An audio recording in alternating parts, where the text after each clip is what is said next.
ఆ మధ్యకాలంలో palace heights, హైదరాబాద్లోని ప్యాలెస్ హైట్స్ హోటల్లో మీరు ఇంకొక ఆర్మీ ఆఫీసరు ఇద్దరు ఒకరిపై ఒకరు కాల్పులు జరుపుకున్నట్టు వార్తలు వచ్చినాయి. తర్వాత అరెస్టుకు సంబంధించినటువంటి వార్తలు కూడా వచ్చినాయి. మీ ప్రత్యర్థి హత్య గావింపబడటంతో ఆ కేసుకు సంబంధించి మీరు తప్పించుకోవడానికే ఇలా జరిగింది అనేటువంటి ఆరోపణ ఒకటి ఉంది. దీనికి మీ సమాధానం ఏమిటి?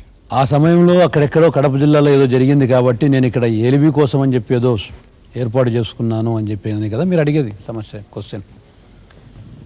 ఆ ఆర్మీ ఆఫీసర్ ఎవరో నాకు తెలియదండి. అతను నన్ను ఎవరు అనుకొని నన్ను అటాక్ చేశాడో కూడా నాకు తెలియదు. తర్వాత అతను నన్ను అటాక్ చేస్తే ఆ రోజున తెలుగుదేశం పార్టీ ప్రభుత్వం నేను అతన్ని అటాక్ చేశానని చెప్పి కేసు పెట్టడం మీకు తెలుసు. తర్వాత కోర్టులో కూడా నాది ఏ విధంగానూ తప్పు లేదు అని నా నిర్దోషిత్వం రుజువు కావాల్సిన విషయం కూడా ప్రజలందరికీ తెలుసు. మరి ఏ కొంచెము కూడా సంబంధం లేని విషయంలో నాకు తెలిసినంతవరకు ఆ సమయంలో ఇదేదో అనవసరమైన అలిగేషను లేకపోతే ఎవరో మాట్లాడారు, కానీ ఆ సమయంలో కడప జిల్లాలో హత్య కానీ మరోటి కానీ జరగలేదు.